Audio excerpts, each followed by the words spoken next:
All right, everyone. Good morning, and welcome to the Jets of Time Twitch channel, or YouTube if you're watching this later. We're today we're going to be having a restream of the first week of the Millennial Prix, which is our new league.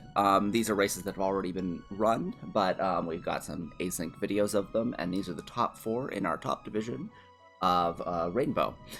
Joining me today in the booth is Tepedino. Hey, good afternoon. Thank you for having me. How are you doing today? Yes, for sure. So we'll see how many people are around at this hour, but we can go ahead and get ourselves going here. So I will switch us over to that. All right.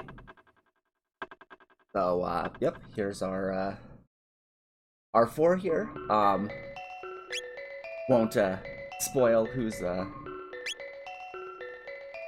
gonna finish first, but we are on our way here. Starting out with Marl and Ayla. I gotta say, I always feel a little bit underwhelmed when I see Marl. I'm really looking forward to see what the top players can do with it. Yeah, for sure. It'll definitely be interesting to see. I know that Marl is actually one of Chocosura's favorite characters to play with, so we may see some high-tier Marl strategies here, for sure.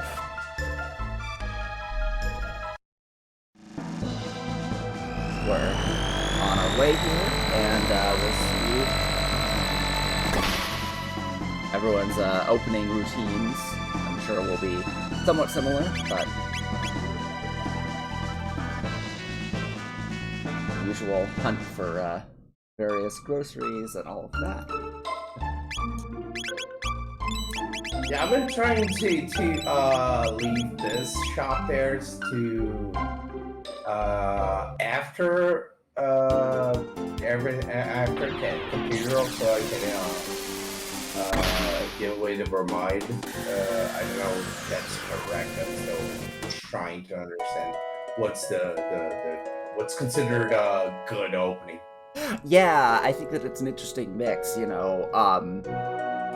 When we weren't doing boss randomizer yet, people would often never do the bromide early. They'd always do it after doing Xen and Bridge, because you'd almost always end up doing Xen and Bridge, but it's a little bit less common for everyone to do Xen and Bridge now that it's not always as useful.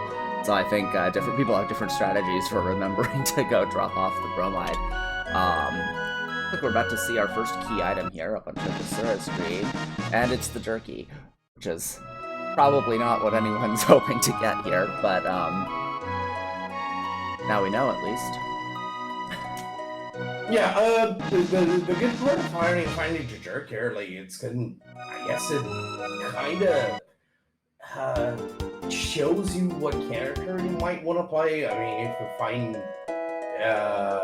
you find like a Wondershot or a Slasher, I mean, they didn't find a Slasher, but something like that. That's true. If the jerky is a rainbow, then you're much more likely to want to use Chrono. I suppose that would be very appropriate if Rainbow Division here gets a rainbow from the jerky. I guess we'll see when someone turns it in. I guess I didn't see it happen, but it looks like Chocosura and Xelpher both went to Snail Stop and picked up the gate key. I'm sure they will be very happy to have. Anyone who hasn't watched before, the gate key means you can go to prehistory, but also it means you can go to the end of time, which will let you unlock magic for the characters that require it, which is Chrono, Luca, Marl, and Frog. And we've got at least Marl.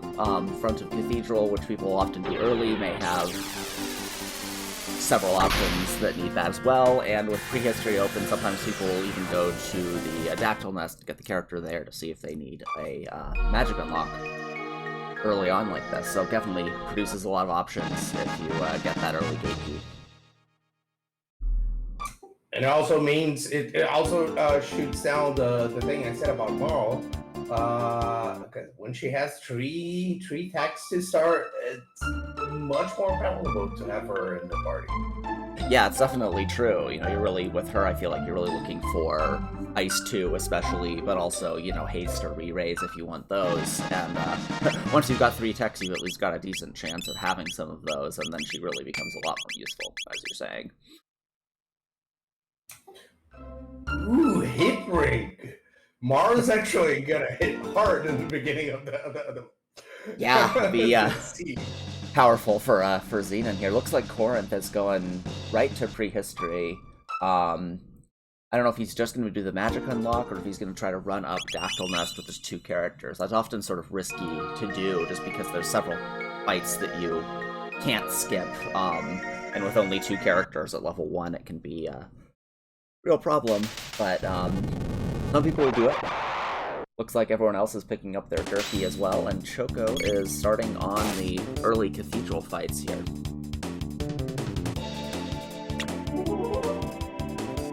I didn't see if he did a grind fight of any sort in Guardian Forest or anything, so I don't know if they've got screen did. I think Choco did fight the Roller Riders in Guardian Forest. Okay. Yeah, so he probably has a couple of techs, but it could be that there's just nothing that's a screen wipe. With these 2, it would really only be Ice 2 that you could have as a screen wipe, so unless it's one of Marl's first 2 techs, they're going to have this slower fight. And Korenth is looking to run up Dactyl Nest here. I guess he's figuring maybe Ayla is fast enough that he'll be able to run away from these fights quickly enough, it won't be a wipe. As she instantly dies. Yes, that's true. So the thing about Dactyl Nest is going to be Dactyl Nest can actually help a lot. It's going to be the next fight, the 2 flying enemies there, because they can go back and forth. The Alien Rex can actually kill you. Okay, good. Sure, yep, looks like you got it quickly there. And everything else is skippable in Dactyl's Nest now. Yes, it's true. There's some of those skips are pretty tight, but these are top players, so we shall see people get those pretty quickly. Looks like Batsy is also in Cathedral doing that. Xelpher's doing some grind fights. See here, this is Korenth lining up that skip, which it looks like he got. Very nice skip there. The next one is actually the one I'm worried about because I only... It's a little bit tighter, yeah. I think that you got like 2 pixels on the first one and only 1 on this one or something like that. But Korenth's got it. Yeah. Yeah, it's only 1 pixel on this one. Yep. And we've got Magus up here. It'll be interesting to see if Chocosura decides to finish Cathedral here, or anyone decides to finish Cathedral here, with the front of Cathedral character being Luca there. That means they've got the girl party team, which is often a very popular party for people to use, and so that we may not see that much. It'll be interesting once someone pulls up their menu maybe to see what text Magus has, since that Dactyl Nest character does start with 3 texts, unlike the early ones. I'm gonna tell you, wait, Dactyl Nest character starts with 3 texts? I did not know that. Yeah, the Dactyl Nest character starts at level 15, and with 3 texts. I think basically the same as like the Protodome character and the Burrow character. Looks like Chocosura is moving, so... I did not know that. Yeah, and that's, I mean, one of the benefits of going there really early is, like, you know, Korenth probably has something he could wipe the screen with if Magus has 3 techs here, but haven't seen for sure. Yeah, it looks like he's gonna do some grind fights here. Yeah, Fire 2, Lightning 2, and Black Hole. So, some good techs to do the early game with there on Magus. I gotta say, I'm really satisfied with this triple, the girl scene. Even not liking Marl, Ayla does a really good job at very. Yeah, it's true, and with this party, you know, you've got a lot of options, because once you've got the techs, you've got Antipode 3, which is great damage, especially if you're on the Lavos path, and then you've got Blaze Kick with Halo and Luca, and yeah. I'm sorry. Did you see jerky item? I did not. What was it? It was a rainbow. Oh gosh. And at this rate, Chrono's probably in the burrow or something, so we probably won't actually see it get used. But yeah, well. One thing I can tell you, Chrono's 100% not in play for this scene as far as I can see. Yeah. Chocosura. Oh. Yeah. People often pick up that chest. I think mostly you'll see the Chrono Sanity players pick it up because that's the easiest way to get that chest. And in Chrono Sanity, of course, it can be a key item. But sometimes it got something useful. To this one, it was just a wallet, so I'm not sure it was worth the time. But sometimes it happens that way. Looks like Chocosura here is going to go unlock magic, and we'll get to see what Luca and Marl's first 3 techs here are. Yeah, I saw somebody using fire too somewhere. So I'm guessing Luca. No, not Luca. Magus starts with it. Yeah, I saw Magus' text real quick there on Korenth's screen. It was Fire 2, Lightning 2, and Black Hole. So probably it was there, but it could be that Luca has it in one of her early texts here, and we'll see that on Chocosura's screen possibly soon here. Looks like Xelpher and Batsy are both picking up their not yet chromide tabs. Unfamiliar, that of course is changed in Jets of Time into one of each tab instead of just one tab, which is very worth it. Alright, let's see if Choco looks at X here. So, okay. Fire, Hypno Wave, and something else. So, not amazing techs on Luca, but definitely have some options here. Interesting. I did see a nice tune tomorrow. So okay. So that's great. It got an early screen wipe, and if anyone wants to do a desert grind, they'll have that option. To see with these players, they might just go full force here instead of doing any real grinding. But it's interesting here seeing Chocosura running out Mystic Mountains. My understanding is it's actually a little faster if you go back to Medina in 1000 and then take the Epic, but maybe he's hoping to go directly to Dactyl Nest, see if it's Robo or something, or check the shops or something like that. Oh, interesting, or he's checking the chests here in the forest. Yeah, I was okay. going to ask that if this was anything faster than just grabbing Epic back. Yeah, my understanding is that it's slightly faster if you just go back to 1000, just because you don't have to run from any of those fights. But it looks like Choco is going right into the forest maze here, and it could be that it's relatively efficient if you're going, like, right here. I suspect it's probably still faster to go via Medina in 1000, but, yeah, I really have to wonder if these items there are worth. Because items are balanced and based off the vanilla game, right? Yeah, basically. I think that I wonder if Choco's been playing some Chrono Sanity, because that's another area that we usually only see in Chrono Sanity seats, because obviously it can be anything there.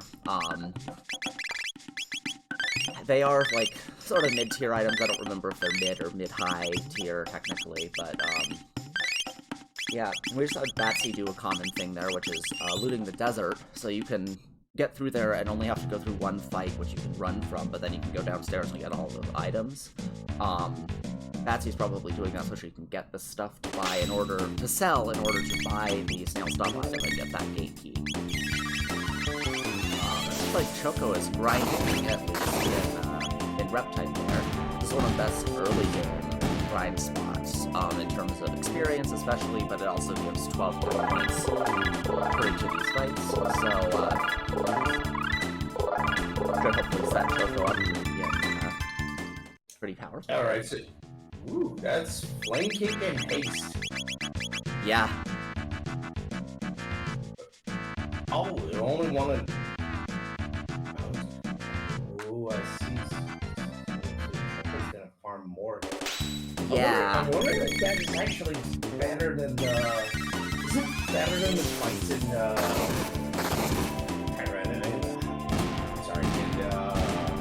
desert? I think that the desert fights are actually a little bit better because maybe these are better for experience. I'm not sure because the desert fights are mostly, I think, 14 tech points and these are 12.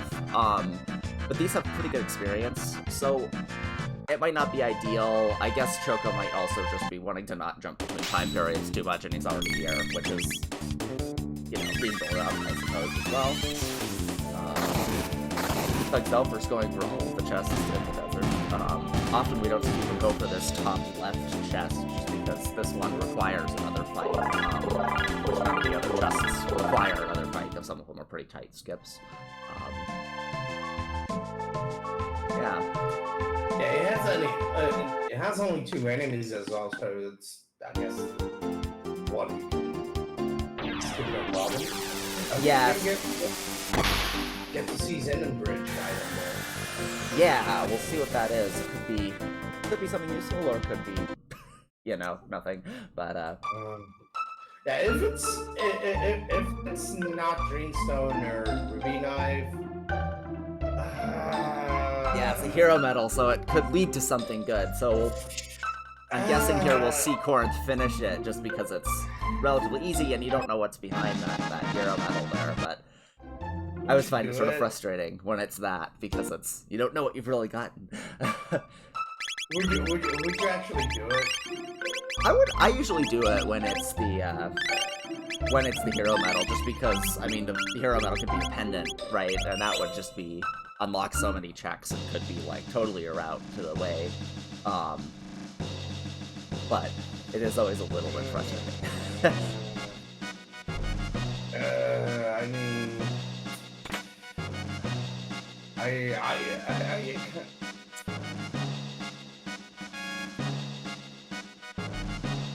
I don't know. I think I like doing Mystic Cave more.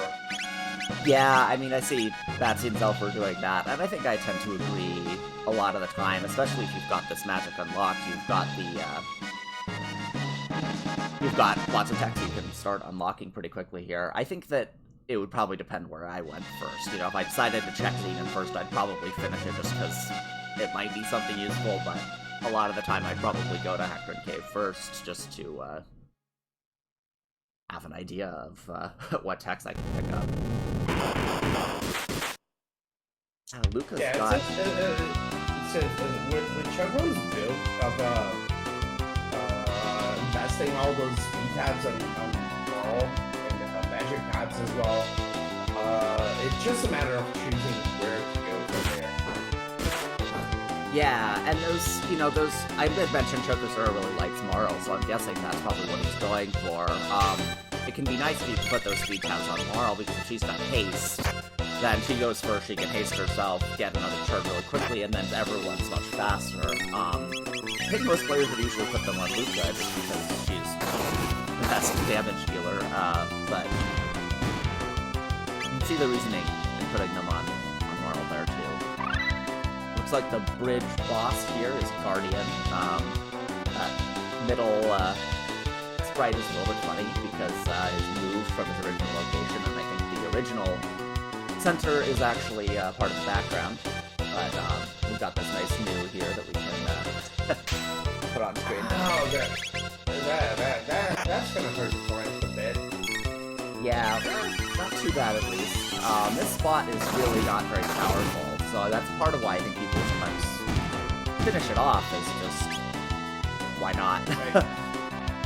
Yeah, I guess. I guess good for the Canada.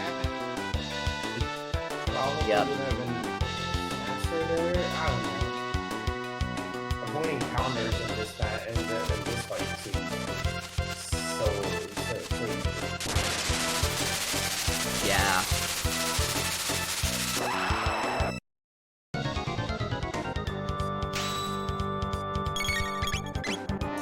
I love this Jets change where the Guardian actually does something while the bits are getting revived because its ability just waits for you to hit it while it revives it.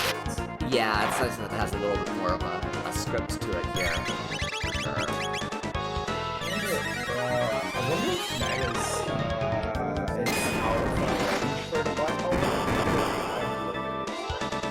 Yeah, he might be slightly out of range. I feel like the range on it is a little bit more than I expect, but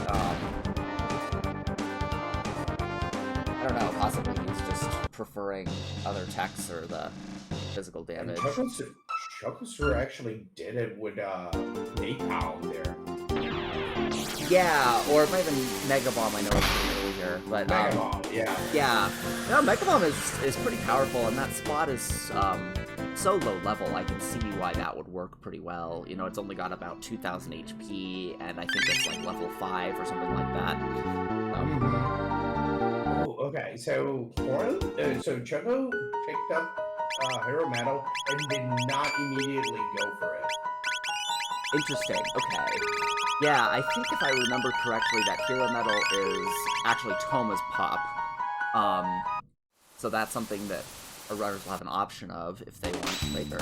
And I see we've got a raid from Lilo here, so welcome in. Thanks for the raid.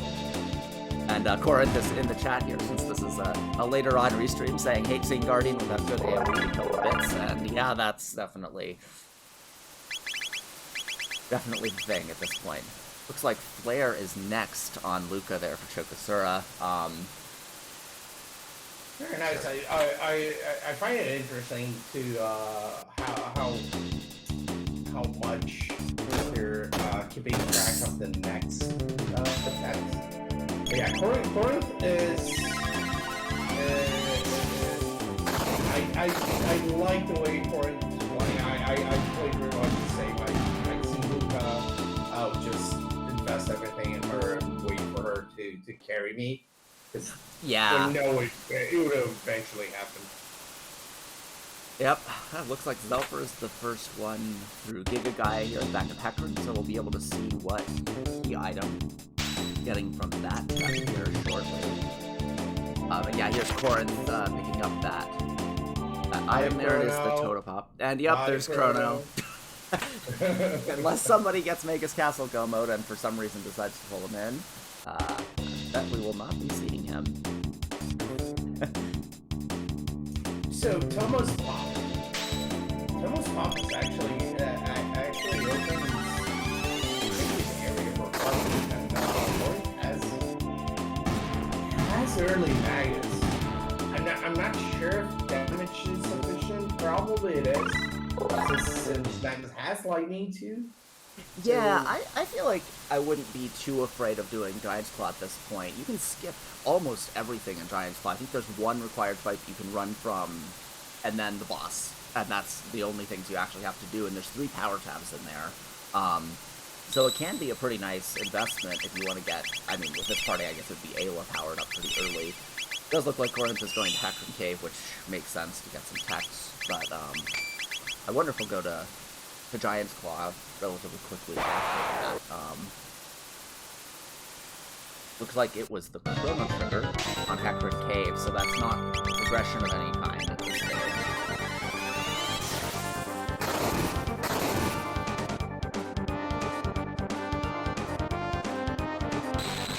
Hey, there's a connection Chuckles screen to get a Blizzard dance out of Giant's Claw. I don't think we can use it, but... Yeah, you know. Yeah, I don't know if I've ever seen anyone successfully use Playozo Dance. Maybe Moon Blizzard once or twice, something like that, but... Korenth saying in chat, sadness is the rainbow behind the jerky after seeing Chrono in the burrow. Yeah, that sounds about right. I'm gonna cut right here for all rainbow and rainbow division. Yes, you know. They still got the rainbow, I just, you know, can't use it. Small problem. So we're seeing a lot of the same checks here early on, which is technically expected. We'll usually see everyone do Hecarim and Xenon fairly early on here, but Chocosura and Korenth are doing Hecarim, since they did Xenon first, and that's Xelpher doing Xenon. Isn't it that much faster than Reptile Lair? since you can skip everything, dude?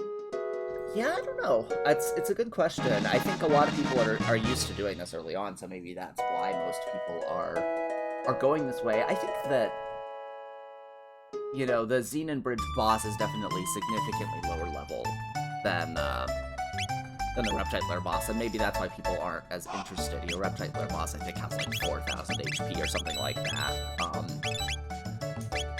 So that could be what it is.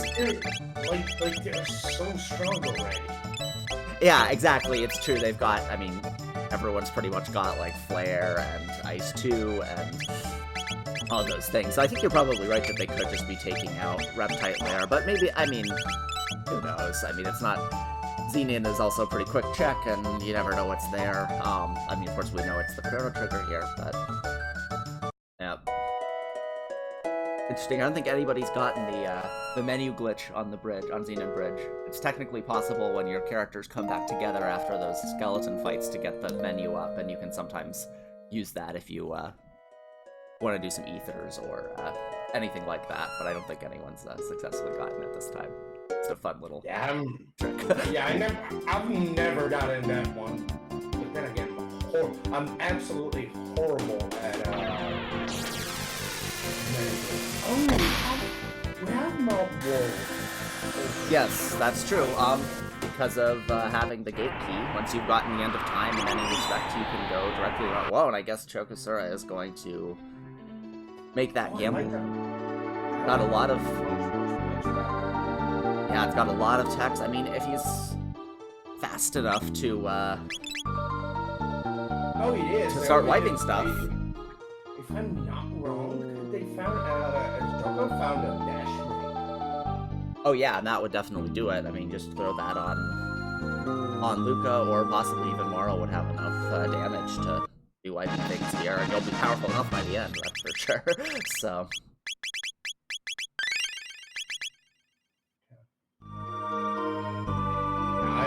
I'm with Kirby there. I love the Mount Woe gamble. It's so much good stuff out of it.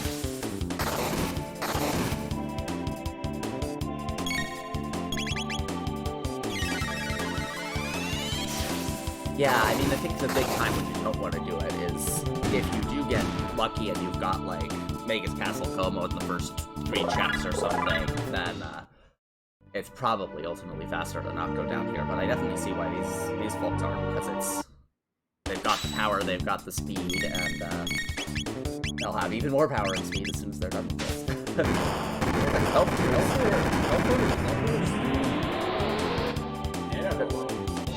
Yeah. Yeah, at the over slow check, I mean, it gets it out of the way, and then can carry on, so yeah, I mean, I know who finishes first here, but I won't tell anyone, so...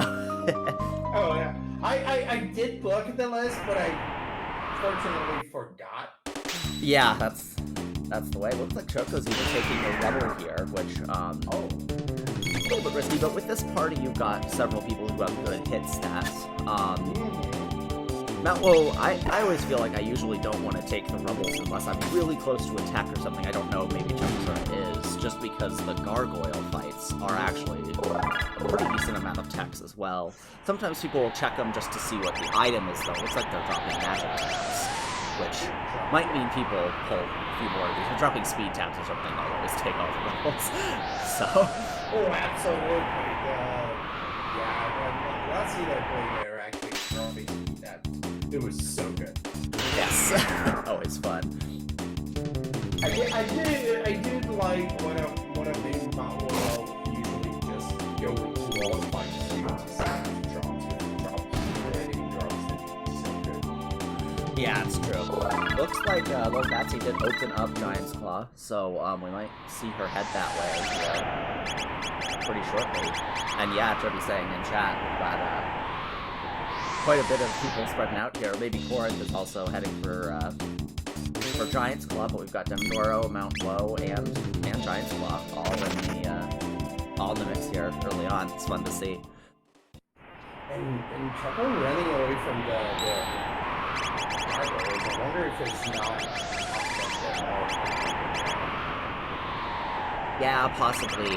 I'd expect he should have Flare on Luca since he's done that Reptite grind and then Hecarim, so maybe he just feels like he doesn't need the experience, but he's taking Rebels, so... Yep. Yeah, right, because the Dreambow in Morrow's hand, the fact that it has dash range, it's been such a good... Oh, Vigil hat so there easy is to nice. kill it. Ooh, the Vigil. Yeah, but this is why Mount Woe got really amazing stuff here early on. Yeah, I was going to say, I can't remember the last time I actually went to Mount Woe and didn't come out with something like, at least like a Prix Specs or a good set of strong carry items. Even if you end up finding a jerk or something. Yeah, for sure. It looks like Korenth has actually headed to Reptile there, so we're seeing several completely different checks here, which will be fun to see. Boss today. Yes. Gosh, I don't know. Our runners have actually already finished, so I can't actually change the seed, but I'll be mean and guess that it's going to be Terra Mutant or something terrible like that. I'm going to go with, I'm going to be nice, I'm going to go say like a spawn or something. Yeah, it wouldn't be too bad with this party. Got Blaze Kick, so... Yep, we see Chocosura running from all these Bantam Imps. You have to hit them twice to get through those fights, so they can be really slow to take out. Oh gosh. There you go. There you go. You're on fire today. Oh man. I did watch some of these seeds, but I promise I didn't actually remember that this is the boss here. Oh, you have a white rock. You have a white rock. Oh gosh. Yeah, Yep, I bet we won't see... Yeah, we probably won't see it. You know, this isn't Gear Rando, so we won't have effects on the rocks, which was why we're seeing a lot of them in the Cadillac. But, it'd be funny if Choco throws it in just to see, throw in one Toya's in the ends. What about random effect? I'm not sure I follow. Yeah, so, with the gear randomization flag on, one of the things that happens is that the rocks actually get effects on them. So you can have like barrier or shield. You can actually even roll like the Prism Specs effect if you're really lucky on the rocks. So so they can be useful as accessories, independent of whether you actually bother to use the triple tech at all. And our last tournament, the Cadillac Cup was using that flag, so we're seeing a lot of people who would check all the rocks because obviously they could just be some really great, really good effect. Hi, Choco. Welcome in. Or, watching you run through Mount Woe here. So there is an Elder Spawn there. It is in the wrong screen, though. Yes, got it in Reptite Lair here instead of on Denadoro. It's pretty much the same tile set, right? Yeah, fair. I guess, are we going to see like a massive moon on Giant Claw just to put things right again? Yeah, rotate it around, get something set up.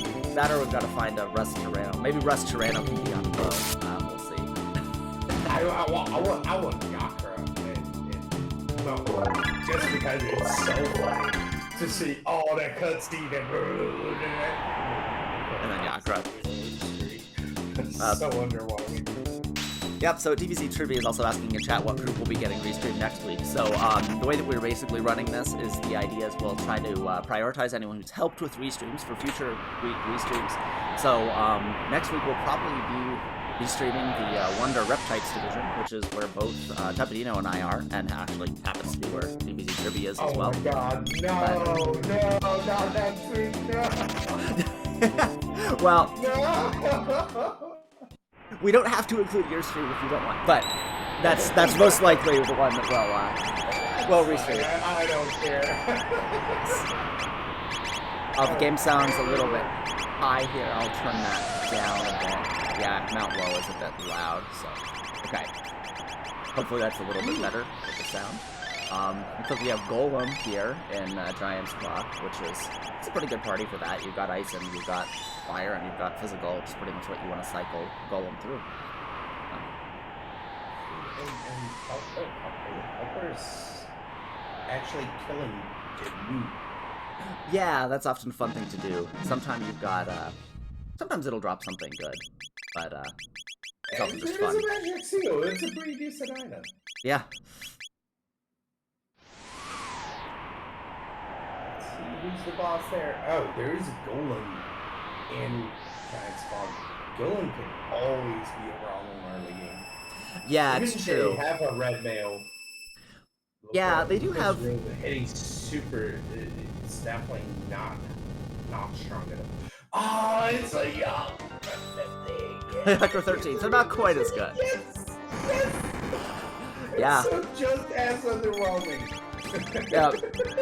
It's interesting. This is one of the more powerful spots. I think this one is like level 18 or even a little bit higher than that, but with Yakuza the 13th, I'm sure it won't be a big issue, and especially not with Triple Kick and Antidote 3. So, suspect we'll see quick work made of this. Yeah, I gotta say, I really like Charm the bosses. Yeah, you know, it can be fun. I feel like I haven't been watching real closely what their gear is like. I think that often charming some of these bosses just to get something good for your characters is the real key thing. I guess it's top of woe, so Choco's got some pretty good stuff. Choco mentioning in chat that Ayla didn't have 40 MP, probably going into Yakuza 13, which is unfortunate with Triple Kick costing 20. But already done looks like, and Batsy's finishing up Giant's Claw. I didn't see what that was. Maybe that's the Moonstone. Looks like that's the thing she has and nobody else does. And Xelpher must have gotten that Prism Shard from Reptite Lair, and is now going low. Korenth looks to be grinding in Reptite Lair, which looks like it gave him a Dreamstone. So, definitely some good divergence here. Nothing of Magus Castle Go mode, so we'll see see if any of that comes up. Probably our runners will avoid it. Oh, and a pendant. And a pendant, yeah, wow. So Choco's one clone away from Black Omen Go mode. At 36 minutes in, something like that. Now, where is the Go mode? Where to now? Oh, this is so we doing. Ooh, straight up going for jailbreak.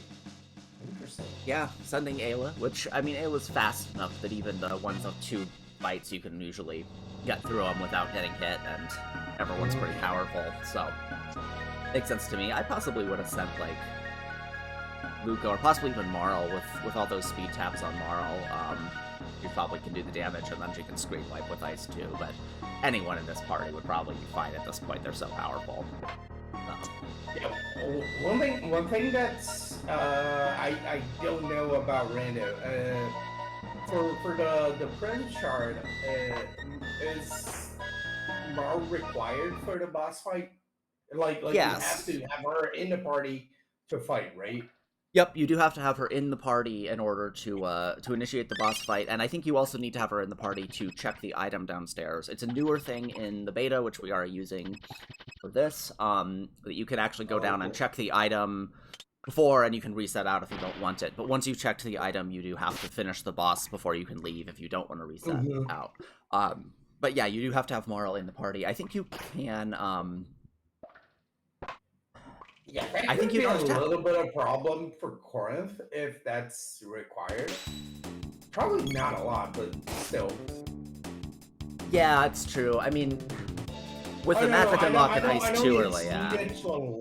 I know it's needed to unlock the item. I was just confirming if it's needed to fight her, to have her in the party, the fighting party. If yes. You could fight without her. Yep, and yes, turning in the Shard and Moonstone at the same time is can be very very efficient, as Anna's commenting in chat there. Yeah, looks like we've got Xelpher and Korenth on Woe, so they're going to get that pendant here pretty soon.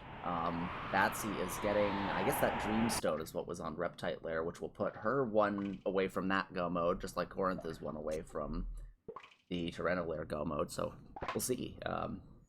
Yep. And all things considered, unless that sprint prism chart is required, Choco is good.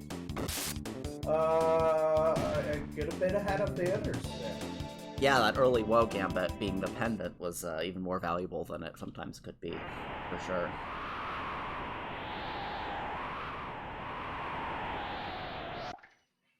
Yeah, we see Xelpher here taking out all these gargoyle fights more like we would maybe normally expect. I guess he possibly feels a little bit more powerful coming into here. You were talking about how Choco wasn't doing those. Obviously, Choco's doing fine. Yeah. Anyway. Oh yeah, 100%. And seems like the gargoyle fight is not dropping. The gargoyles are not dropping anything useful. Yeah, it's just gonna be for the experience and the TP. But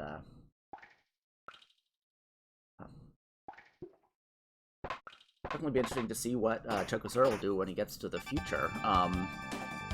What's your thoughts on when you go to the future? I think people tend to split between Arisdome or Sun Palace. What's your preference there? Sun Palace. I straight up go to Sun Palace. Fair enough. Check the 2 locked doors and go straight to Sun Palace. Especially because we're talking about gearing. I didn't see anything like super duper relevant other than that vigil detective found. So I would definitely check the locked items beforehand. Yeah, that's definitely true. People often do that. I think people sometimes go to Eris if they want more equipment, because those Arisdome sealed door chests are a slightly higher tier of gear than the other sealed doors. But I also usually go to Sun Palace, but that's mostly because I'm really bad at catching the bat, so I don't like going to Arisdome unless I feel like I have to. So, back when we were starting on the speed run, I was talking to 2 of the Brazilian runners, and I was like, oh yeah, so the red thing and whatnot. That stare hurt. That stare actually really hurt. Yeah, it was a really challenge for sure. So, I was talking about the rat, and they're like, oh no, and the PC version is super easy to catch the rat. I was like, what? Yeah, I think I heard that. I played on the, Oh, there's a rainbow in foot. Choco saying, yeah. Oh, that's a bad jerky. Ceda's taunting them at this point, clearly.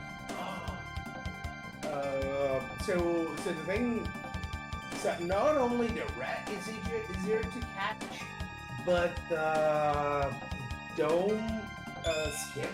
I can't remember the name of them. Where you have to go all the way around with Robo in the vanilla game. It's so much easier. You have so much more time with the charge. So I was like,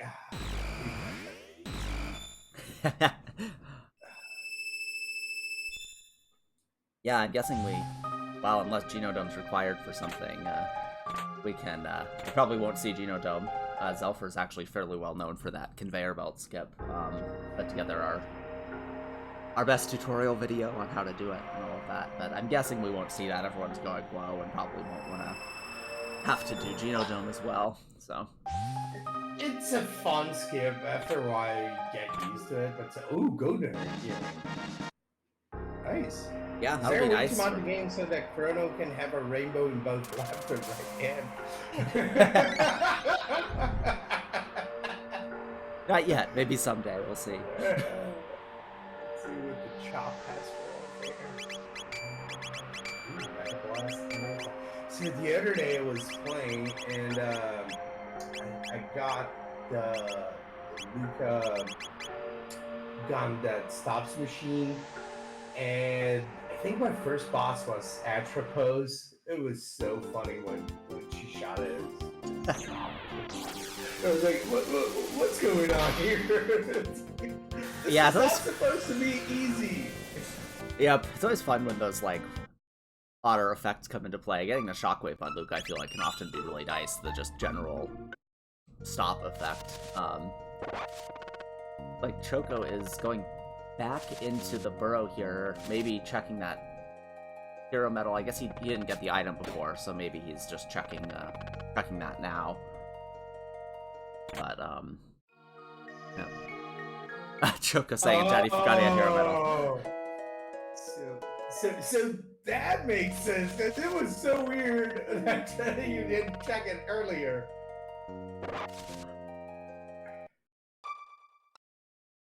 So we'll see if he goes to Giant's Claw or just, no, Back to the Future. So probably see either Sun Palace or Aerostome here pretty shortly. And our other three are getting close to the top of Mount Woe, or getting up Mount Woe anyway. And yeah, Choco's definitely got a lead. Gino Down is the one I like. Ooh. Slash. Yep, slash, not super slash, so just gotta do a bunch of damage, but luckily that's not too hard at this point. So. Yeah, it slashes a little bit, or a lot, resistance to magic. So it's gonna be like some time for Ayla there. Yeah, it's true. No, we're seeing, you know, hasting Ayla right away. Probably gonna try to do most of the damage with Ayla. This slash I know is completely immune to water. Could still be using Antipode since it does shadow damage, but pretty resistant to magic, so we may not see that happening much, I think. Could just be triple kick and still done. Yeah. There we go. Not gonna hit him. It's gonna be just a bunch of ethers there and all that. Yep. Yeah, DBZ Trivia commenting in chat, probably not worth the time to do anything but kick. That's probably true, you know, it's doing enough damage with the triple kicks that's just gonna be faster than waiting through any other animations to get damage super resistant to, yeah. Looks like Xelpher's through the 13th, and Korenth is getting close there as well. So they'll both have pendant pretty soon here. I mean, if Choco really wanted both of Luke and Ayla and Moro have good attack here, I could see a good auto attacks here, but still. Yeah, probably not. Problem. Yep, obviously he's through pretty quickly. Choco commenting in chat that haste should have gone to Marl, and that makes sense. I think a lot of the time. And it's the clone. And that's go mode. Yep, go mode at 47 minutes in. Pretty fast here, so see a pretty fast finish here, probably from Chocosura, unless something goes wrong here, but always rush slow, always rush slow.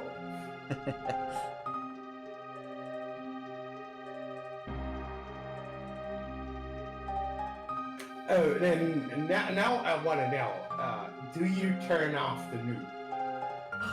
My rule, I always figure if I go through the prison and I've saved Fritz, which I usually do, but possibly wouldn't have in this seed because of the chrono in the burrow, I'll usually turn off the nuke if I save Fritz. You know, I figure that's the, like, I don't know, lawful good play style, so, So since Choco did not save Fritz, it should get the new on. That would be my rule, but we'll see what Choco decides to do here. Oh, that's such a bad guy move. You always turn off the nuke. You have to turn off the nuke. Let it rest. Oh no! Choco, why? I mean, if you think about it, you're gonna save the world anyway. That move's not gonna stay on for very long. So I guess it's true. Yeah. Once the future changes, the new probably doesn't exist anyway, so it's fine, right? Still, that's no.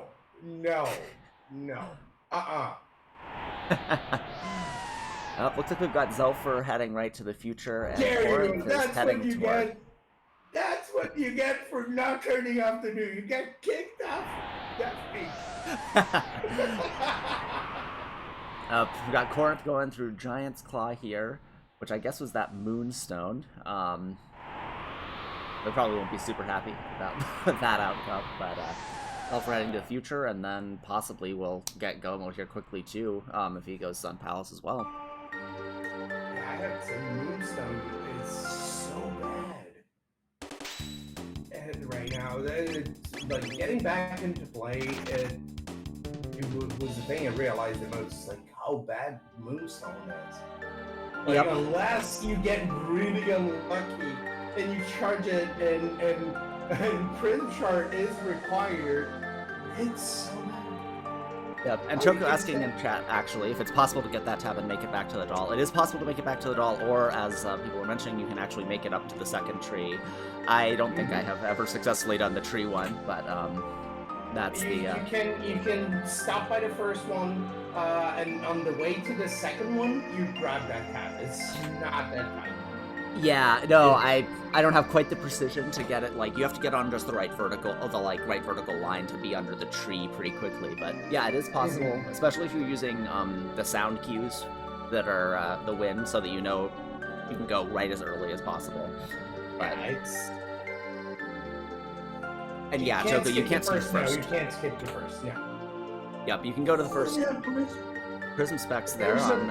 Prism specs there. I'm sorry for interrupting you, but the Prism specs is so good there right now. Yep. But yeah, you can go through in one trip, but you have to stop at the first doll, get the power tab, go up to the tree, and then through. But you do have to go to both the first doll and the tree, regardless.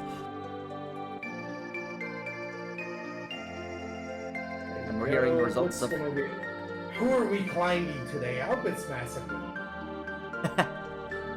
Oh, there's a tab here. I never remember to grab that tab. Oh, the one on Mount Woe there.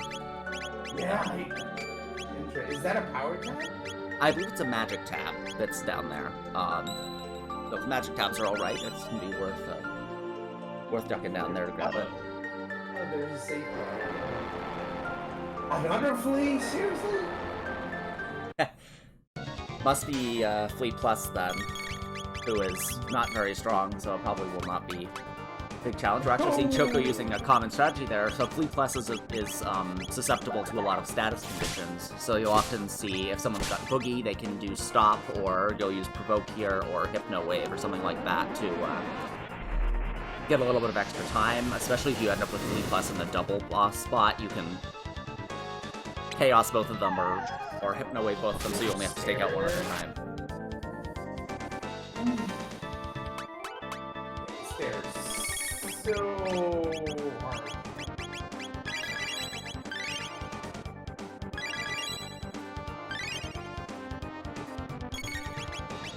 Yeah, I see. This is what I wanted to actually check out this rigs.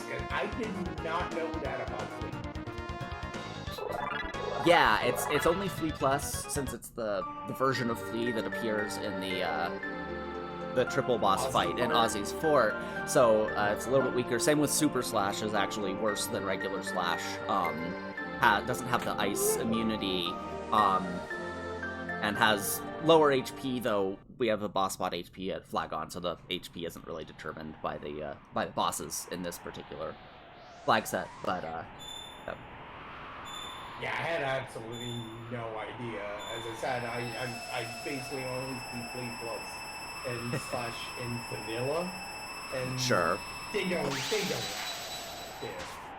They don't lie. You just don't like a flare down. That's true.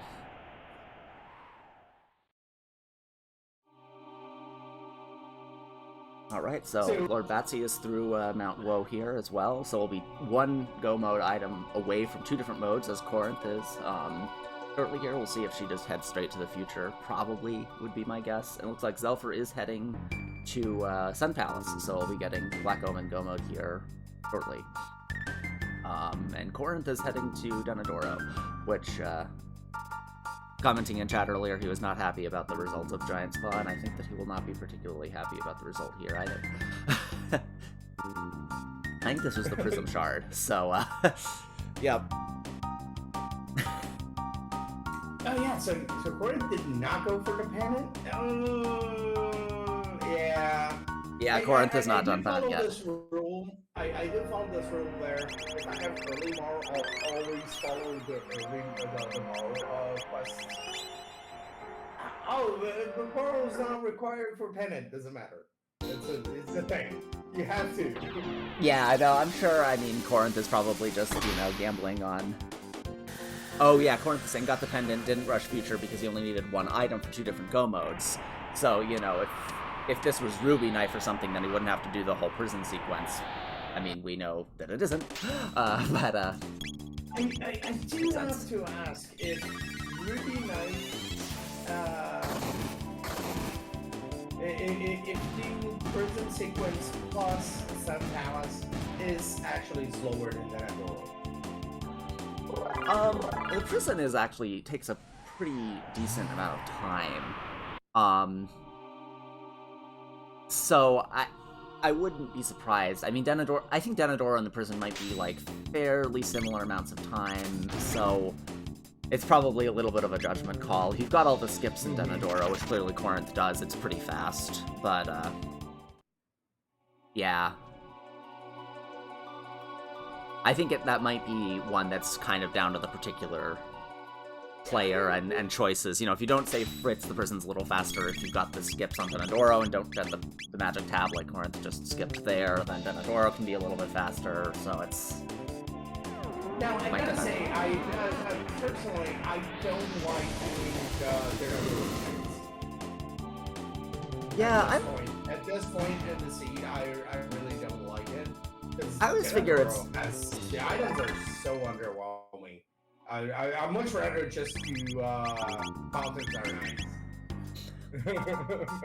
Yeah, no, I think that I'll often do Denadoro at this point. I usually don't get most of the chests if I'm coming at this point, but the boss is usually pretty easy, and that speed tab is really the big thing. That's what makes the difference for me a lot of the time, is just, oh, if I've got a slow party, or if I just want a speed tab, because speed tabs are good. Denadoro's great for that. And if I'm looking for a rock, too, you know, if I'm hoping to get Omega Flare Dark Eternal or something, that might be a reason to do Denadoro as well. And Choco is now paying for that early investment in Moral, because the fire twos are not hitting very hard for Yep. And we saw Xelpher there doing the skip we were talking about earlier, grabbing the tab and then going directly to the second tree. I just figured I'd point that out since we were talking about it a little bit ago. Xelpher doing a good job with the skips here. I think Choco did a pretty good job with the skips too, but I wasn't watching that closely. That second skip that Xelpher did is actually much tighter than there. Yeah, definitely making this look easy, but you can actually skip almost, I think, everything on Death Peak. I think you can skip everything except the boss on Death Peak, but you gotta be on the level of these 4 runners and not on my level, so... You can, Death Peak is... I mean, let's be honest, most of the skips in Chrono Trigger are not that hard. It's true, once you know how to do them, they're not too bad. I'm still, you know, learning the tricks myself, but, yeah.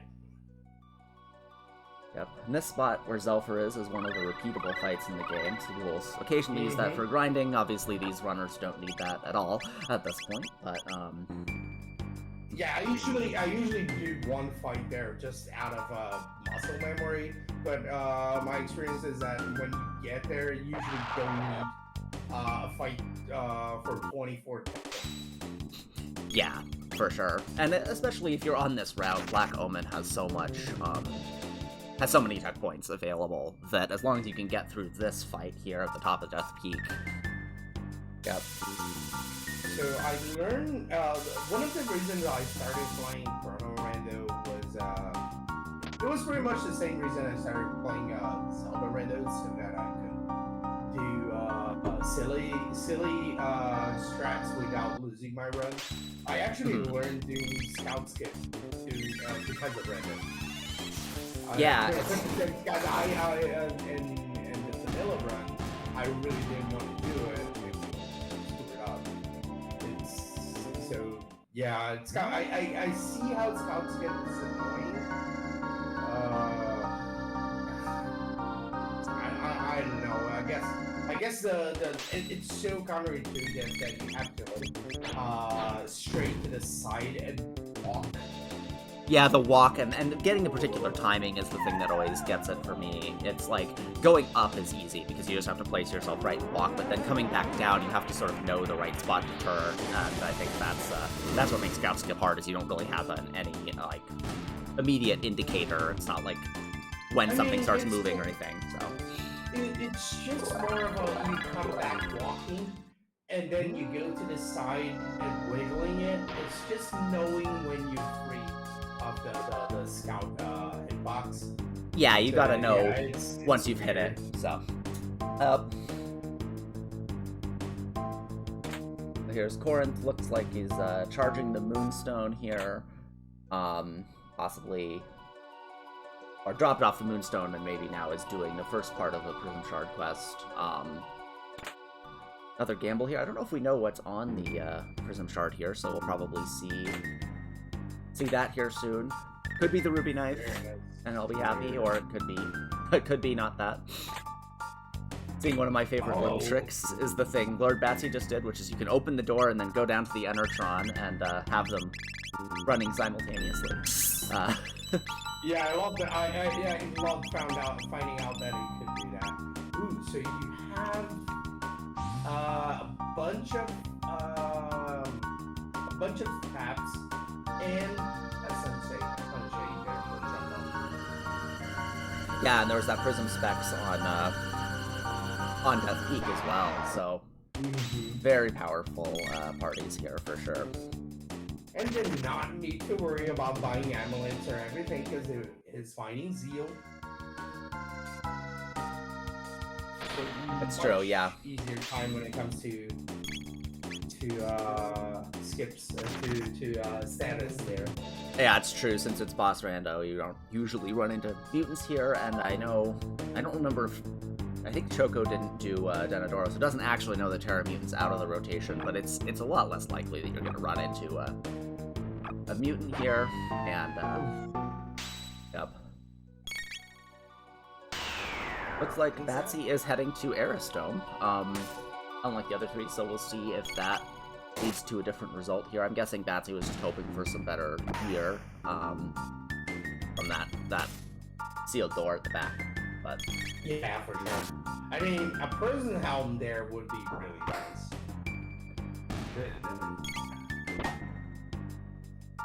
Yeah, some better helms or some better, weapons or accessories or whatever.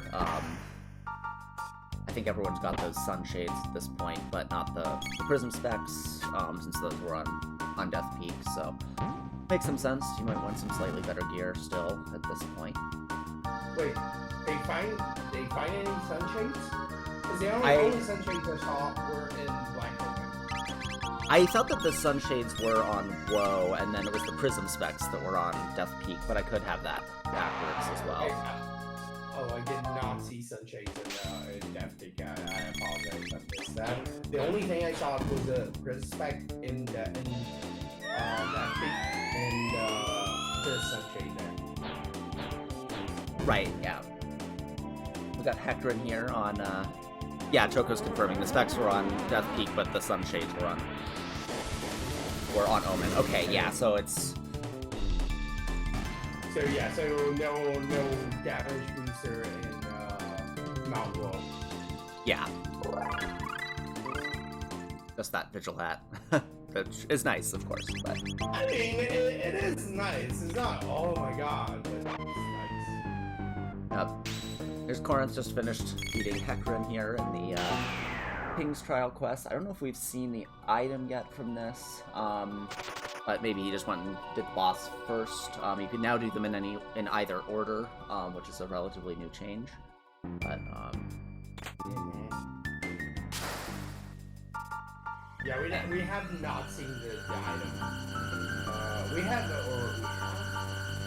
I'm not sure. I did not. Looks like he's heading that way now. So I guess Korenth's gonna get the gear for it to as well. I mean, he did pick the Sunstone, right? I think that he may not have charged it fully. I think that he dropped it off and then was gonna go to the future and pick it up. Maybe pick it up after. So we'll see here what exactly he goes for. I think he'll have to switch Marl back into his party to do this. But notice there's been several good robo weapons in this seed as well. Once again. Oh yeah, they found a terror arm and ooh, Wonder Shot. There was a terror arm in that thing as well. Ah yes. Alright, so here's the prism shard item is a bent sword. And, oh my god, no! Ah. Oh, and another sunshade and Black Omen. If he really wants... Oh, that's like 4 speed tabs? Oh, his power tap, I think, it's just like 1 speed tap here, but still getting no, I'm sorry, I was stunned a little bit that the Chocosura had 4 speed taps in inventory. Oh yeah, I only saw the one. I think there were 4 power taps, but... Yeah, but no, right now it's just down 4 taps. Because of the with the 2 loot. Oh, there's a mutant there. Yeah, it's a mega mutant, so I think there's no okay. That explains it. That would be why you I noticed you took some of those fights and I hadn't actually registered that that's why, so cool. Okay, so Korenth is now heading to the future, having I think exhausted the tracks. Yeah, so he couldn't have dropped off couldn't have picked up the Moonstone because he hadn't gone to the future yet. So doing that now, we'll see. And Batsy is in go mode. Yes, Batsy got the ruby knife. So getting there. Yep, he's getting a different mode than Obstacle is hitting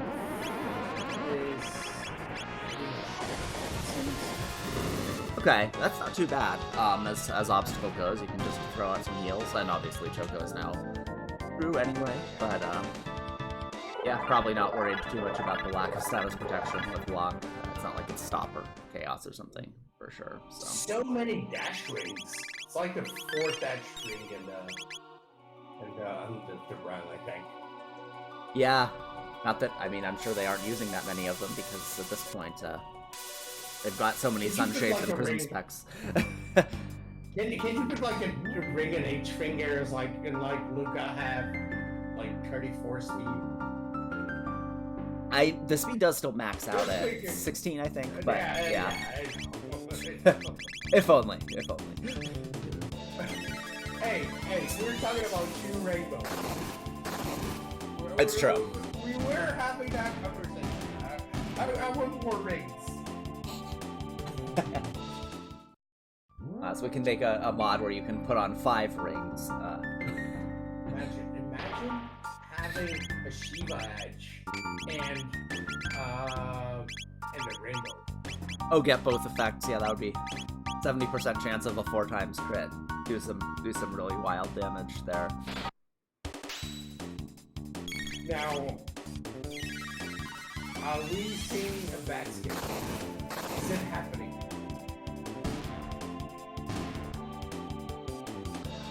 Yeah, I don't know. I mean, Choco's certainly got a lot of packs and everything already, so probably doesn't need...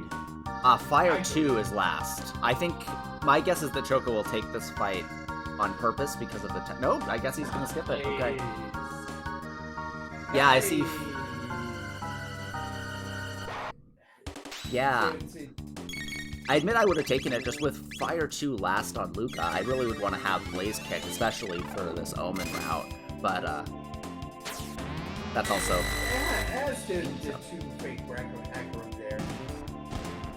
Yep, the two Tubsters. Yeah, we got Cube Toss there, so I guess they've got pretty decent single target damage even without Blaze Kick, but interesting. Yeah. And there's still a bunch of force fights here, so I'm guessing we'll have fights before the end of the run.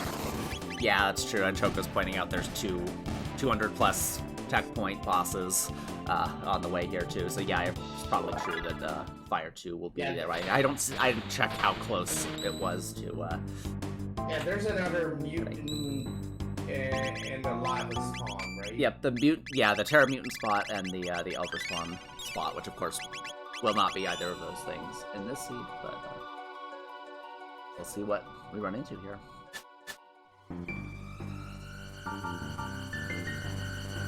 Korenth finishing up, going to the future. We'll see if he heads for Aristome and gets Tyranno, or if he heads for Sun Palace and gets Omen Go mode. That's probably pretty much gonna be the decision at this point. He's done so many checks. I doubt he'll go Geno. He might go pick up the Moonstone and check that first, but my guess would be that he'll go do a check in the future before bothering to pick up the Moonstone. It's pretty fast at this point since he's done the Prism Shard, but I think that Sun Palace or Eris is probably still faster. Depending on his preferences. So Xelpher is not doing the orb fight, so I guess he's not gonna find so many speed tabs, I guess. The speed tabs. Yeah, with this party, it's actually really easy to do it. Like you actually, especially because you have the longer shot and everything. All of this ball, you can't have a seed without it. No massive mean though. Yep, Miserable 2 here, but with Antipode 3 here, probably gonna go down quickly. Korenth grabbing the sealed rooms. Batsy's looking on Black Tyranno here. I'm guessing we'll also be doing Antipode 3 and just kind of blowing through it. Everyone's quite powerful at this point, so it's really just the hunt for Go Mode and then getting through it as quickly as possible, I think. But and Batsy's already in Black Tyranno. Such a good Tyranno layer. Yep, got all those, I think all the skips pretty efficiently. It is nice. Tyranno layer can be very fast if you've got all the skips down. You don't really need any of the fights until his last one. And at this point, obviously, Batsy is quite powerful enough to not need any of the fights. Oh, absolutely. Yep, looks like Korenth is going Sun Palace, so we'll be seeing another Omen Go mode there, most likely. Can't imagine he wouldn't take it once he gets it.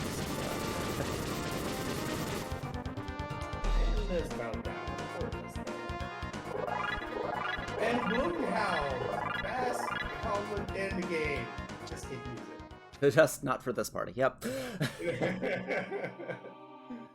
That's how not here. Yeah, everybody has their skips on the point. So good. Yep. Really, so good. Yep, it's definitely true, and this is our Rainbow Division, which, for anyone who's watching who doesn't happen to know, is the top division in our league that we've just started. So these are definitely, our top players of the community being shown off here, and these are the top 4 finishers of that division, which has 7 people in it. So definitely seeing some really, really high tier runs here. Be fun to see just how quick it will be here. Chocosura is already on the final set of bosses, so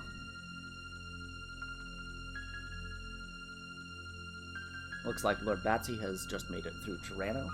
We're heading to Ocean Palace and working through that. And Xelpher is, I guess, on second of those 3 boss spots, or maybe that's the... I don't remember if that's the first or the second spot, but anyways, into the boss gauntlet here on Black Omen. Probably make it through pretty quickly like Chocosura. And, yeah.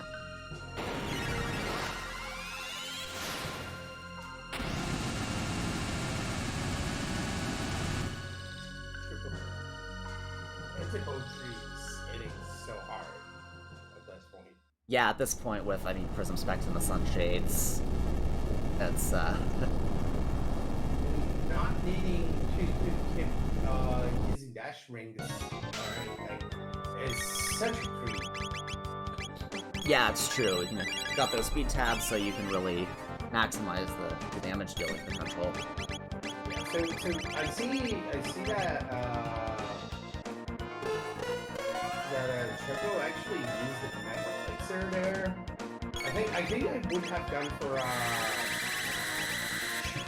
just a bunch of antidote and command elixir. Yeah. I'm guessing, I mean, it looks like, I think Choco didn't get the menu skip there, and I think usually, yeah, most players, I think, would try to get the menu skip there, so I think that the Mega Elixir might have been sort of a backup, like, oh, I didn't hit that, so, yeah, Chocosura saying he mistimed it, so I think that's probably what happened, is that didn't get the menu skip, so then it was just whoever got the first turn was the Mega Elixir to make up for that. I'm sorry, Mega Elixir, you mean getting the menu and the cutscene? Yeah, so between Zeal 1 and the Mammon Machine. I'm just asking if you, is there an actual skip or just opening the menu? Oh, just opening the menu. Yeah, the menu glitch. Oh, Sorry, okay. I said skip instead of glitch, but it's that. Oh, so the thing about the Black Omen, unless the Mammon Machine, unless it's changed to the random, if you don't attack it, it doesn't do anything. So yeah, what I'm saying is that I would have maximized that Mega Elixir a little bit. I would probably have pasted, get back my Turtle Ball, doing the Blaze Kick, and then Mega Elixir. Yeah, So possibly. just for a little bit of min-maxing. Certainly.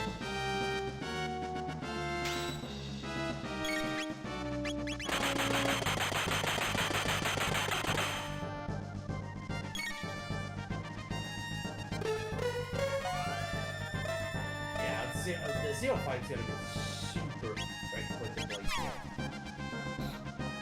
Yeah, for sure. And if you need to pull Luke out, you've still got Cube Toss to do that damage instead. So as Choco said, he has so many Mega Elixirs, this doesn't matter. Yeah, you can just power through it and yeah. Very nice ready. menu there. I'm really interested to see how the others are going to deal without all those extras. Yeah, I think that, I mean, it's a powerful enough party that I suspect they'll probably just be able to get through it relatively quickly. Anyway, and with haste, too, but definitely an advantage for Chocosura to not need. And we have a pseudo vanilla doubtful there. Yes, it's true. French vanilla, I guess you can call it? Yeah, something like that. Should be a fairly fast fight. He's a little powerful here, but it's not nearly as bad as many places he could appear. Yeah, you're not gonna have a lot of problem unless it kills Ayla with the I2. Yep. Probably could have waited for the antipode there. Yeah, possibly, but you know. Either way.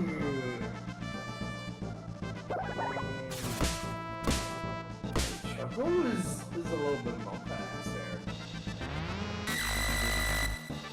Choco saying in chat, Luca just got bullied here. Yeah, a little bit of that. Oof, we're good. We're good. We're good. Choco has got to be right on the verge of finishing here at this point, though. Possibly that blaze kick will do it. We'll see. Yeah, I was about to say that. Probably not even close to seeing the water hexagon there. And Yep, GG. there we go. Yep, so there's Chocosura finishing first here with 118.34.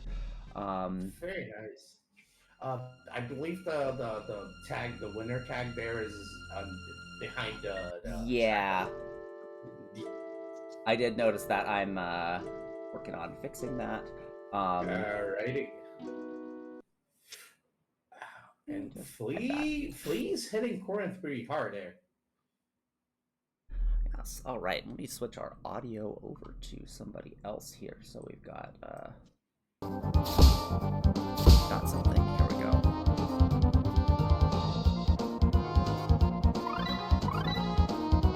All right. And I mean, I'm gonna only worry about using re-raise if you worried about the water hexagon. Yeah, I mean, it sounds like, so Chocosura is saying need to use re-raise instead of RF. There's no shadow protection. It makes sense.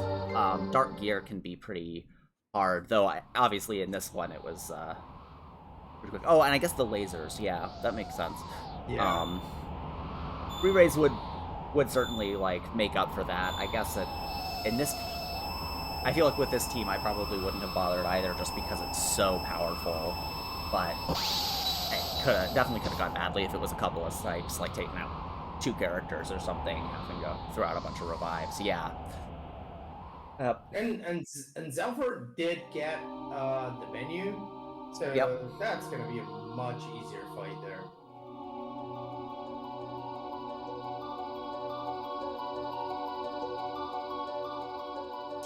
That's a really impressive time, sub 120. Yep, 118 is definitely kind of the top sort of time you can get here, but wasn't quite a jet seed, but was pretty fast, especially with that woe gamble early on. Choco got go mode quite quickly. I mean, I like saying that like Chrono random because every seed is a jet seed. It's true compared to some randomizers we have some very fast. I mean, we are playing Jets sometimes, so every It's seed true. is a Jet seed. After all. I'm sorry, I had to.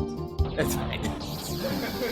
So Batsy's doing a little bit of farming there? I guess with fire too? Yeah, possibly for some techs. I haven't looked at how she's doing. It looks like on level she's probably fine, but maybe wanted to get a little bit closer to the that. And yeah, and pointing out in chat that woe was a pinch point logic. Everything was locked behind not woe. So going to woe early like Chocosura and Xelpher did explains why they're both much further ahead here. I'm not sure why it... I really want to know, I'm really interested in why Batsy is farming there. I know Batsy is getting for the tag up tail strat there. Is it just with fire too? Like, I'm wondering if the rest of the Ocean Palace does not have an attack for Yeah, I haven't been able to spot how close she is to it. But that's probably what it is, just to get blaze kick, especially, is really valuable with this party. So as Korenth enters the black hole. Yep, and Xelpher is probably pretty close to finishing here. I haven't seen for sure if he's gotten the halation yet, but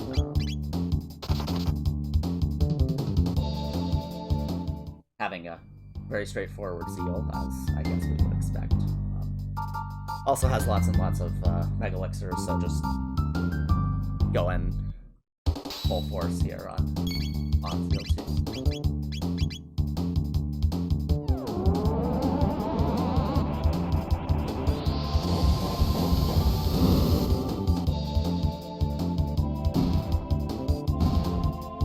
thanks for pointing out 5k plays kicks for Xelpher.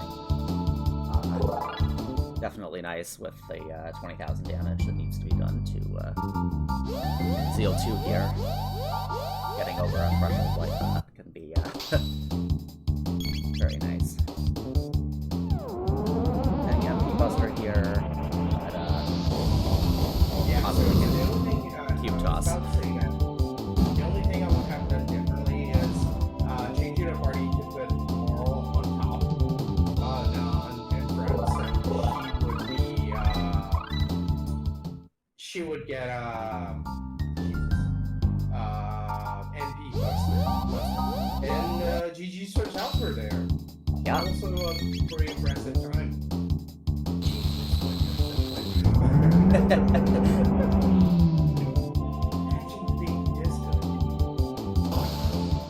Someday we can all help something. But yes, GG's there for Xelpher as well. Second place finisher, and we can see how this goes. Korenth and Batsy battling it out for third and fourth place here on two different go modes, which should be fun. Looks like Batsy is done with the grind there, taking a little bit of damage there on Ayla in order to be able to use Dino Tail on the elevator here in a minute. I love that one. That's also one of my favorite uses. Yep, Frog Swash.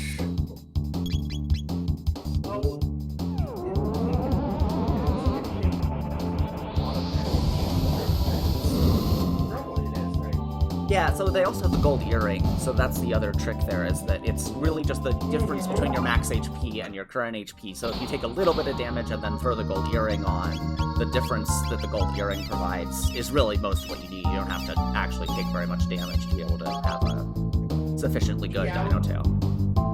Yeah, I was thinking about it, but at the same time, Halo has 13 speed. Oh, accidentally used the shelter there. But it's fine. You can pull the gold earring off and put it back on, and then we'll still have that. Still, yeah, it's still 300 damage gap, so it should be fine. That's always the mistake I make when I'm running Ayla or Frog here, is I'll use a shelter at that spot and then realize that I've messed myself up. But I think what I would have done is use this fight to measure. I would probably, instead of running away, I would probably done Dino Tail there, just to see if it's hitting hard enough, or if I need to do something about it. yeah, there's still these first couple of fights here, though of course she's going to use Firework here because it avoids defense, which means that it'll take out that Vargas in one hit instead of needing to do two, which is a fun little trick to be able to do. Yeah, since it uses Tailspin, it avoids... Oh, Choco saying what he usually does there is swaps out Ayla or Frog for someone else, then Shelter, then swap them back in, which is probably a good way to do it, but I don't know, I always forget myself, but that's just me, so...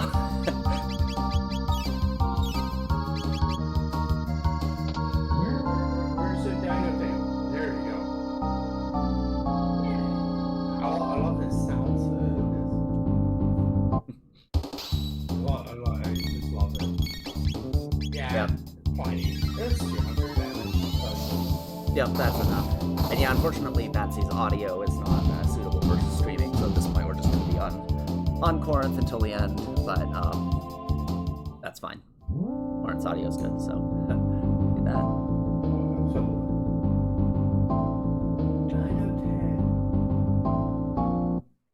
Yeah, and one thing I sometimes do here is see what drop is here, because there's the scout skip coming up, as we were talking about earlier, but if there's a good drop here, then sometimes I'll just take them anyway. And there's speed tabs dropping off of this, so I'm betting Batsy is going to take both of those scouter fights up ahead to get a couple additional speed tabs. A lot of speed tabs go modes this seed, apparently. Yeah, not gonna bother with the skip there. Yeah. Yeah. I mean, she could actually do it just for, Just for swag points, but you want to take the fight to get the... Take the fight anyway. Yep. Sometimes I think it's faster if you can get the first half of the skip, go up to the top and hit the switch, and then only hit the enemies on the way back down. So we might see her try to do that, but Because the fight actually pushes you back down. Yep, yeah, we're seeing you're going for exactly that here. You have to be a little bit more to the side there. Yeah, I'm betting Batsy's just tired at the end here of the run, and That's fair. Yep.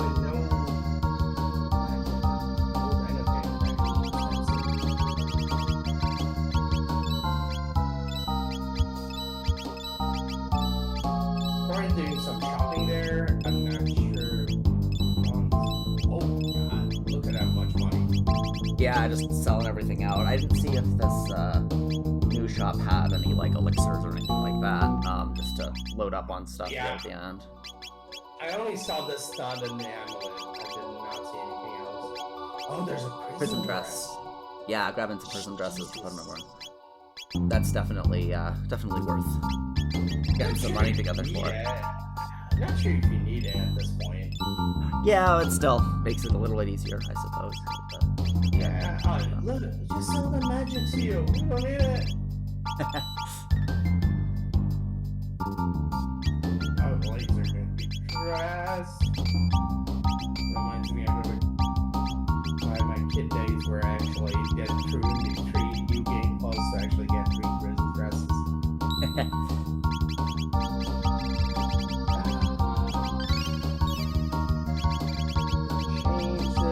Change the battle speed, I guess. It's too much.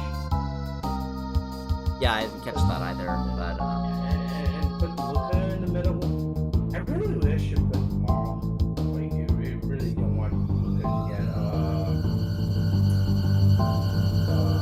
go with MP Buster there. Oh wait, yeah, we were talking about this is not the black one. Oh yeah. No, so in this case, yeah. So in this case, I think probably putting Marl in a third position, often that's done just for the animation speed. If you're using Antipode 2, you really want her to be on that far right for Lavos 3 so that the ice animation isn't going the whole way across the screen. It's one of the slower animations. So that's probably what that party rearrangement was making sure that Marl was in that slightly faster spot on the right. Probably also prioritizing Antipode 3 there. Yeah, there you go. Yeah, triple kick and Antipode 3 there.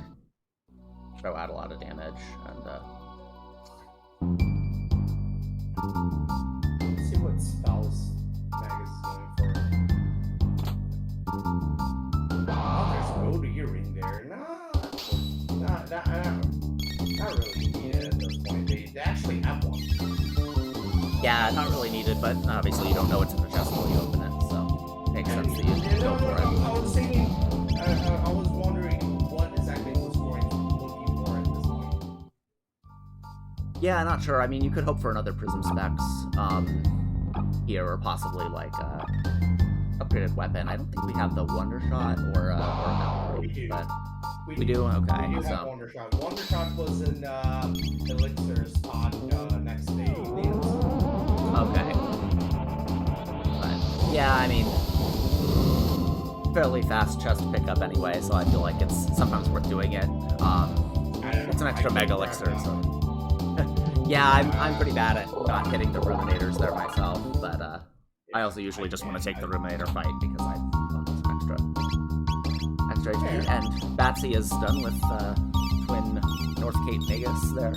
That's also a new thing right now, if folks don't know, which is that North Cape Magus, R Series, and Mud Imp are all in the rotation. Oh, and Dragon Tank as well are all in the full rotation. Which wasn't true relatively recently, but now have those bosses show up pretty much anywhere. So I keep getting trolled by Mudin because I don't know what hits Mudin are yet. So yes. During the full fight, suddenly you realize, oh, I should have Mega Bomb or because he published and the fight might be over. Yeah, I believe Mud Imp has pretty high physical defense, but pretty much any magic will hit it, and once you defeat the imp itself, the beasts just go away, so usually it's just throw out magic if you can, but you do have to avoid some of the counters, especially depending where you run into it, I think. So. Yeah, so this weekend was actually I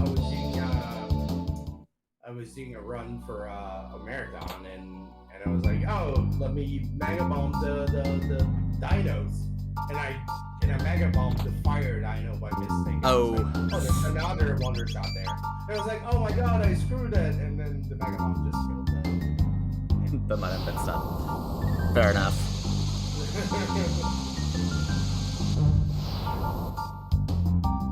So there are 2 wonder shots there anyway. There's another one in this room. Ah, yep. Alas, no duplicate characters here, so we won't get to see them get used. Back wonder shots. Not even.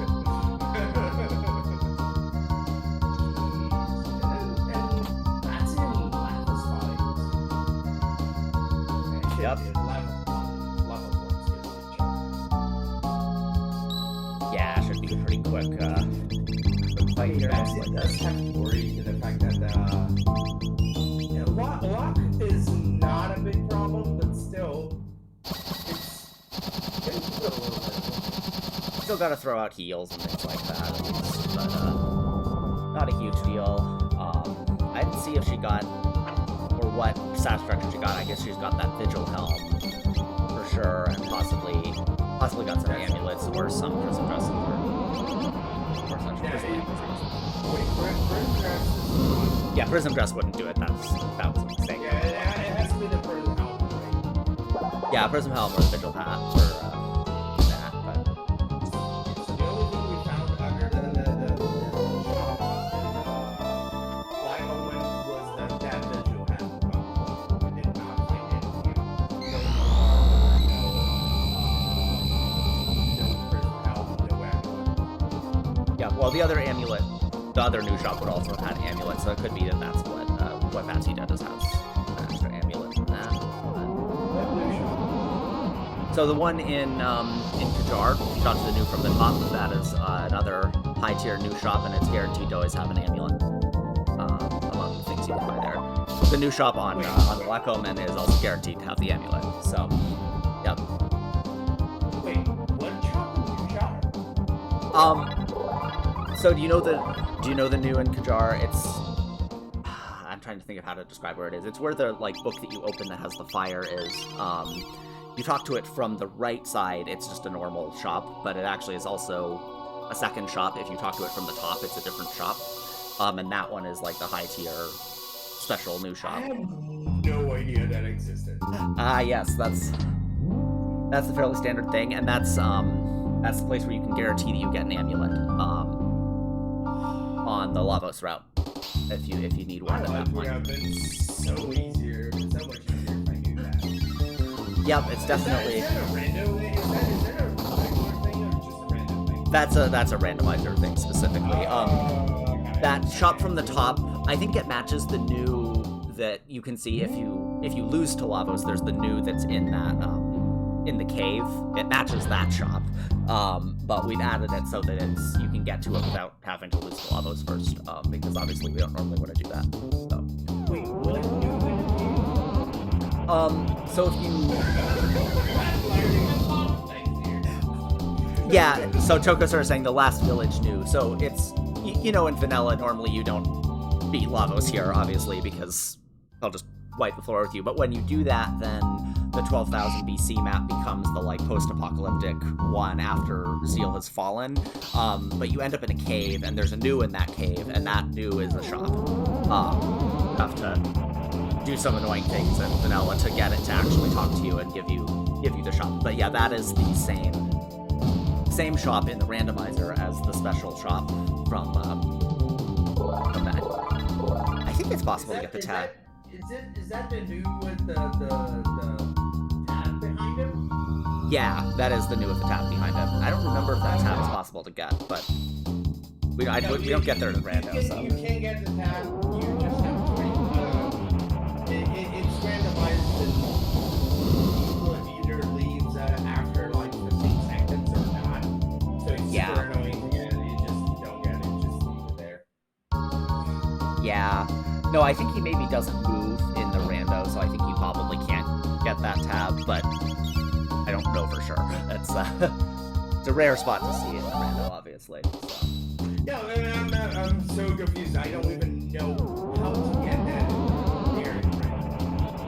You would have to lose to Lavos. So you can still lose to Lavos 1 in the rando, and the Apocalypse stuff will happen, and then you can come back using the Epic or using the Bucket at the end of time. And people will sometimes do that if they can't get through Lavos 1, but think that they will be able to get through Lavos 2 and 3. You'll sometimes see people do that, but it's a really long cutscene, so most of the time you don't want to do it unless you really need to. If you're having a lot of trouble with Lavos 1 specifically or something, then sometimes you'll see people do that, and then you do have access to that last village shop, because at that point, Kajar doesn't exist anymore, so you have to have access to it in order to have access to the amulet. So. Gotcha. Yeah, Kajar, Apple Crash is it's extremely satisfying to watch, but it's so long. It's like a 10-minute, or maybe it isn't 10 minutes, but it feels like it's 10 minutes if you have to go through that whole route. And of course you don't get the save point, and it's a whole thing, so. But yeah, Korenth powering through here. Yeah. And Batsy is on to Lavos 3, so we'll probably be finishing up here fairly last chance was the prison hound there. Oh, it's rock. And and blackmail. So nothing amazing, but it's fine. It is shadow protection. That's true. That would be that is useful here with ZO2 potentially. We'll see how Korenth does here with Final Nizbel and how Batsy does here with gonna get my spell here, unfortunately, but probably.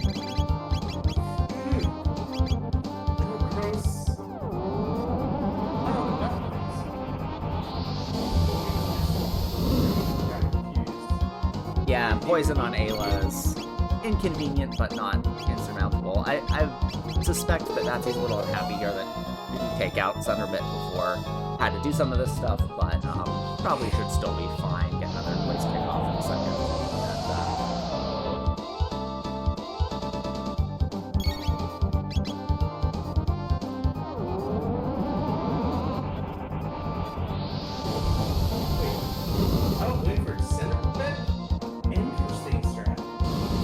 Yeah, I mean, Center Bit is often nice to get rid of just because once Center Bit's gone, you don't have any of these time warp things anymore. Batsy will often do multi-bit strats, so we'll put a little bit of damage on the left bit in the first cycle, but not take it out, then take out the center, and then when it comes back, take out left bit quickly so that the defense stays down, and you can use, like, Anapode 3 and things like that. So I wouldn't be surprised if you've done that. Yeah, I would just go for the left bit, and then I would... Yeah, that certainly works fairly well with this team, but it is nice if you can do the multi-bit strats because you can keep the defense low for a lot longer. You're able to do that, and Center Bit is down here. So probably start seeing some blaze kicks over on the right bit once Luca's back up. Oh my god! Oh, re-raise. Yeah, or Green Dream, I think, but yep. Oh, it was a Green Dream? Okay. I think there was a Green Dream somewhere, yeah. I watched Batsy do this run live, but I don't remember most of the details. So,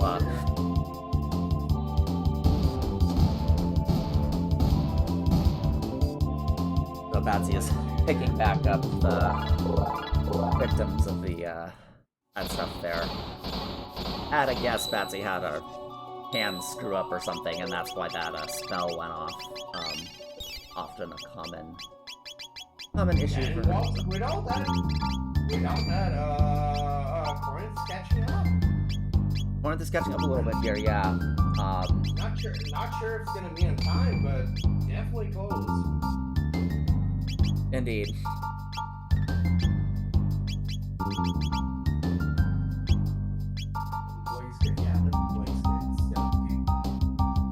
Yeah, so past 3,300, so it'll be, I mean, I guess you'll need 6 hits on the right bit with Blaze Kick, but we'll be able to get some Anapode 3s here in a second if I'm right about the multi-bit. strategies like I was talking about earlier.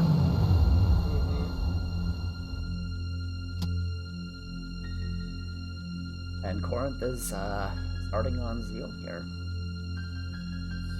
Definitely very close to finish. Yep, and there's taking out that left bit there, so that'll be... Yep.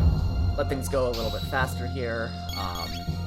Keep doing damage without having to wait.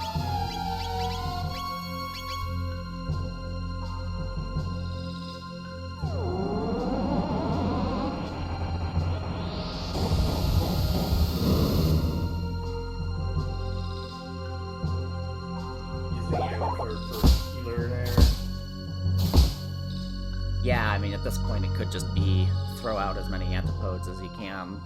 Might be able to finish it off before the left stick gets revived. Yep, and now center bits.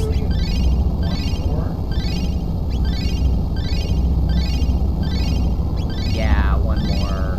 Gotta wait for the defense to go back down, but that'll take just a second.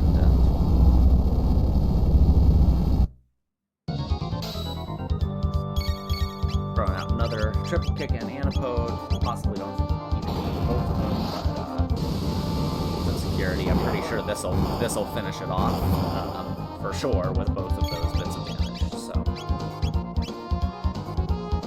well, not quite. I guess we need one more hit.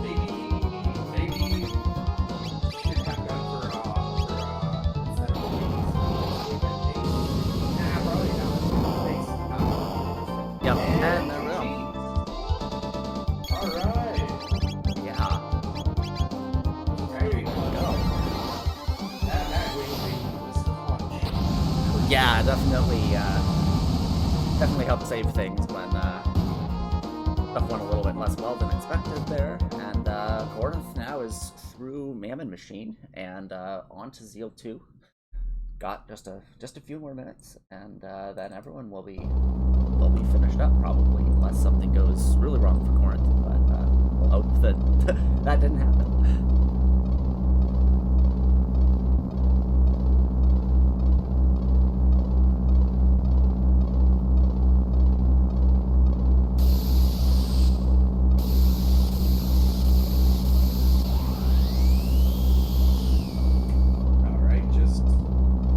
Finishing off the seal there. Again, not going to have a lot of problems with Blaze kicking things. Literally. Yep.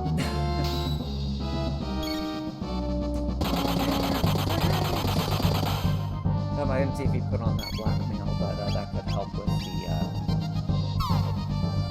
slight issues that Chocosura was talking about. They're getting smacked. That's a little bit odd. Lane kick.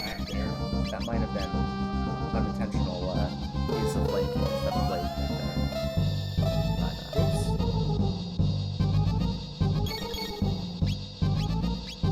Yeah, it looks like it was, but it's still not 1800 damage, so it's not. The bigger problem is that Ayla does not have It's going to use that Mega Elixir before anything. Yeah, and I don't know how many. I guess he's only got 2 here, which is fewer than some of the folks have, but still use one now and then save one for Elation, which will make the damage out a little bit. I would still have to pass 20, I'm just saying. The way the Underblade's going to love it. 4,900 damage. And yeah, we're 2 out since got the turns there. Antivo 2 and triple kick might be some decent damage at least, but probably just trying to get that first 10k damage dealt as quickly as possible, and it's successfully done so. Ooh, good for the triple kick? Yeah, I think that probably trying to preserve some turns to throw out a Mega Elixir here.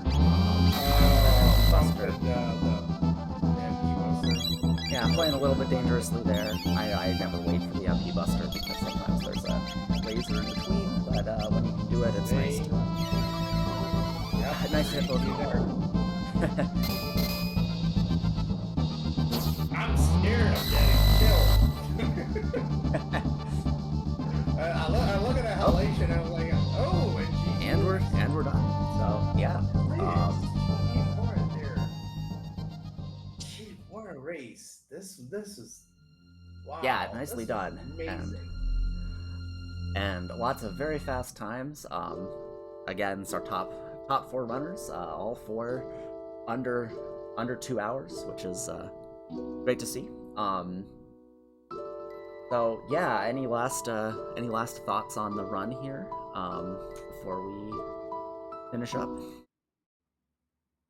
Wow. I guess that's all I can say. It was great watch. I learned a bunch of stuff. It's definitely fun getting back into rando. For sure, yeah. And for anyone watching, if you're interested in learning to play this randomizer, we've got a great community and good Discord, all of that. I'll drop a link in the chat just in case, which is to our web generator, but which also has links to our Discord and our wiki, which has lots of great information. So feel free to do that, and if you're watching this live or anytime before June 17th, I believe, there's still space in the Millennial Prix League. You can join in. One of our Wonder is our second tier of divisions, so there's still some space if anyone's interested in joining. And you'll be playing with these same flags, but not these same people necessarily, and we'd love to have you. So yeah, I guess with that, thank you everyone for stopping by, and I'll hope to see you in Discord and other races, and we'll hopefully have another one of these next week with some new folks. Thanks. Hey, see you next time.